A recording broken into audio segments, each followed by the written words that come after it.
नमस्कार, मैं रचना Sharma चढ़ीगला dam TV देख रहे हैं सभी दर्शकों का स्वागत करती हूं। आप देख रहे हैं टॉप 10 न्यूज। केंद्रीय गृह मंत्री अमित शाह ने दिल्ली जल बोर्ड के करोड़ों रुपए की परियोजना का उद्घाटन और शिलान्यास किया है। इनमें sewage treatment plant, booster pumping station और सीवर कनेक्शन शामिल हैं। केंद्रीय गृह मंत्री अमित शाह ने आज दिल्ली जल बोर्ड के 1800 करोड़ रुपए से अधिक के विभिन्न परियोजनाओं का उद्घाटन और शिलान्यास किया। उन्होंने कहा कि 17 सितंबर से 2 अक्टूबर तक बनाए जा रहे सेवा पखवाड़े के तहत दिल्ली के निवासियों के लिए उपहारों से भरा दिन है। दिल्ली जल बोर्ड की 1800 करोड़ रुपए से अधिक की विभिन्न परियोजनाओं का उद्घाटन और शिलान्यास कर दिल्ली वालों को बड़ी सौगात दी है, जो दिल्ली वासियों के जीवन को और भी सुविधाजनक बनाएंगे। पाकिस्तान के क्वेटा शहर में फ्रंटियर कॉर्प्स मुख्यालय के पास एक भीषण धमाका हुआ। विस्फोट इतना जोरदार था कि मॉडल टाउन समेत आसपास के संवेदनशील इलाकों में उसकी आवाज गूंज उठी। धमाके के तुरंत बाद फायरिंग भी शुरू हो गई, जिससे पूरे क्षेत्र में दहशत और अफरा तफरी का माहौल बन गया। वहीं इस धमाके में कई लोगों की मौत भी हो चुकी है, जबकि कई लोग घायल भी हुए हैं। विस्फोट की ताकत इतनी ज्यादा थी कि आसपास की इमारतों और घरों की खिड़कियां चकनाचूर हो गई। बलूचिस्तान के स्वास्थ्य मंत्री बखत मोहम्मद काकर और स्वास्थ्य सचिव मुजीबुर रहमान ने सिविल अस्पताल क्वेटा, बीएमसी अस्पताल और ट्रॉमा सेंटर में आपातकाल घोषित कर दिया और स्वास्थ्य विभाग ने सभी डॉक्टरों, फार्मासिस्ट, नर्सों और पैरामेडिकल स्टाफ को तत्काल ड्यूटी पर तैनात कर दिया। घायलों और मृतकों को सिविल अस्पताल, बीएमसी अस्पताल भेजा गया है। पूरे इलाके को सील कर कॉम्बिंग ऑपरेशन किया जा रहा है। तमिलनाडु के करूर में हुए भीषण हादसे के कारणों और हादसे के हालात पर रिपोर्ट तैयार करने के लिए लोकसभा और राज्यसभा सांसदों का दल आज तमिलनाडु पहुंच गया है। करूर में फैली भगदड़ में 41 लोगों की मौत हुई और करीब 60 लोग घायल हुए हैं। तमिलनाडु गए शिष्टमंडल में शामिल हरियाणा की राज्यसभा सांसद रेखा शर्मा ने बताया कि यह दल सांसद हेमा मालिनी के नेतृत्व में तमिलनाडु गया है। उन्होंने बताया कि इस दल में अनुराग ठाकुर, तेजस्वी सूर्य, ब्रजलाल और श्रीकांत शिंदे, अपराजिता सारंगी, सांसद महेश कुमार शामिल हैं। रेखा शर्मा ने बताया कि सांसदों का यह दल भगदड़ की परिस्थितियों का आंकलन और जिम्मेदार लोगों की पहचान करने और पीड़ितों के परिवारों के घर जाकर मुलाकात करके उनके प्रति संवेदना और समर्थक व्यक्त करने जैसे पहलुओं पर काम करेगा।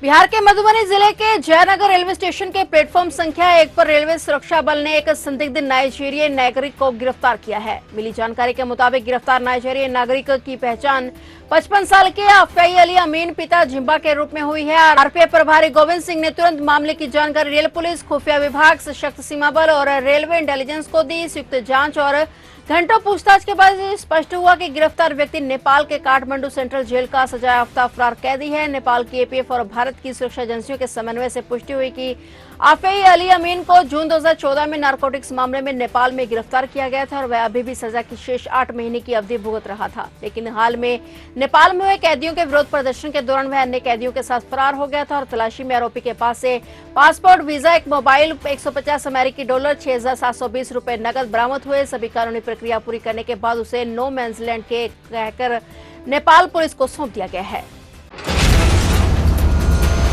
भारतीय जनता पार्टी के वरिष्ठ नेता प्रोफेसर विजय कुमार मल्होत्रा का आज दिल्ली के एम्स अस्पताल में निधन हो गया। वे 94 साल के थे। उनका जन्म 3 दिसंबर 1931 को लाहौर शहर में हुआ, जो पाकिस्तान में है। वीके मल्होत्रा दिल्ली के पूर्व मुख्य कार्यकारी पार्षद और सांसद रह चुके हैं और कुछ दिनों से वे एम्स में भर्ती थे, जहां उनका इलाज चल रहा था और आज सुबह लगभग 6 बजे उन्होंने दुनिया को अलविदा कह दिया। वीके मल्होत्रा के निधन पर पीएम मोदी, राष्ट्रपति द्रौपदी मुर्मू सहित तमाम भाजपा नेताओं ने दुख जताया है। पीएम मोदी ने उनके घर जाकर उन्हें श्रद्धांजलि दी। वहीं वीके मल्होत्रा के निधन पर उत्तर प्रदेश के मुख्यमंत्री योगी आदित्यनाथ ने भी एक्स पर पोस्ट साझा कर उन्हें श्रद्धांजलि दी। सीएम योगी ने लिखा कि भारतीय जनता पार्टी के वरिष्ठ नेता विजय कुमार मल्होत्रा का निधन अत्यंत दुखद है। उन्हें विनम्र श्रद्धांजलि। मेरी संवेदनाएं शोक संतप्त परिजनों के साथ हैं। प्रभु श्री राम से प्रार्थना है कि दिवंगत आत्मा को सद्गति और शोकाकुल परिजनों को यथा दुख सहने की शक्ति प्रदान करें।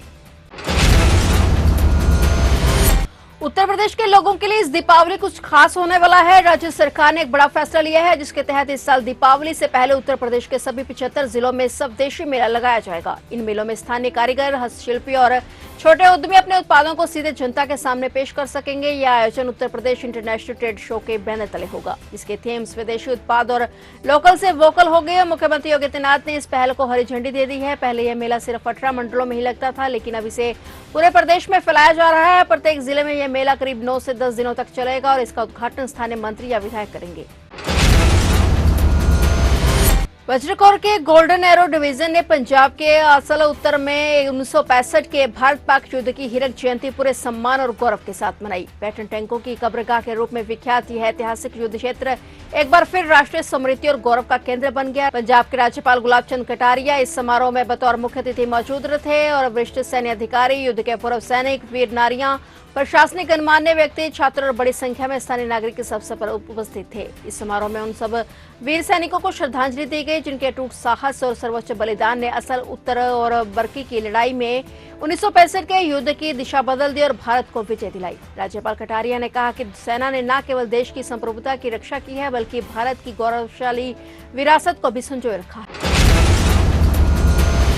भोजपुरी अभिनेता और गायक पवन सिंह ने भाजपा के सहयोगी और राष्ट्रीय लोक मोर्चा के अध्यक्ष उपेंद्र कुशवाहा से मुलाकात की। इसे बिहार विधानसभा चुनाव से पहले एनडीए द्वारा अपने सामाजिक गठबंधन में आई कमियों को दूर करने की कोशिश के रूप में देखा जा रहा है। पवन सिंह के साथ भाजपा महासचिव विनोद तावड़े और पार्टी सचिव ऋतुराज सिन्हा भी थे। जब उन्होंने यहां कुशवाहा से उनके आवास पर मुलाकात की। तावड़े बिहार में भाजपा के संगठन प्रभारी हैं और पवन सिंह ने 2024 के लोकसभा चुनावों में कुशवाहा की हार में महत्वपूर्ण भूमिका निभाई थी जब उन्होंने काराकाट सीट से निर्दलीय के रूप में चुनाव लड़ा था। पवन सिंह की एनडीए में फिर से वापसी के आसार है।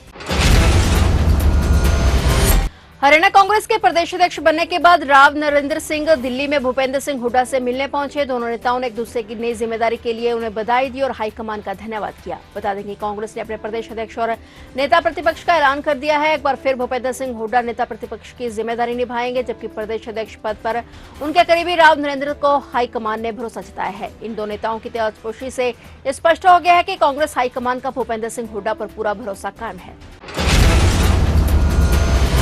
फेस्टिवल सीजन के मद्देनजर खाद्य सुरक्षा विभाग और सेम फ्लाइंग की संयुक्त टीम ने गुरुग्राम में बड़ी कार्रवाई करते हुए 20 क्विंटल से अधिक नकली पनीर और खोया जब्त किया है। ये छापेमारी शहर के 12 से अधिक इलाकों में की गई। मीडिया रिपोर्ट्स के मुताबिक सबसे बड़ी कार्रवाई फरूख नगर क्षेत्र में की गई जहां जज्जर रोड बस अड्डे के पास एक पिकअप वाहन से लगभग 1000 किलोग्राम पनीर बरामद किया गया। वाहन चालक की पहचान जुनैद के रूप में हुई है जिससे पूछताछ में बताया कि पनीर पलवल के हथीन क्षेत्र से लाया गया था और जब्त किए गए पनीर का नमूना जांच के लिए प्रयोगशाला में भेजा गया है। सेम फ्लाइंग की छापेमारी की खबर मिलते ही बाजार में हड़का मच गया और कई दुकानदार अपनी दुकानें बंद कर फरार हो गए। टीम ने और भी कई स्थानों पर छापे मारे। फिलहाल टॉप 10 न्यूज में इतना ही और नए समाचारों के साथ फिर से हाजिर होंगे। तब तक के लिए देखते रहिए चढ़ती कला टाइम टीवी।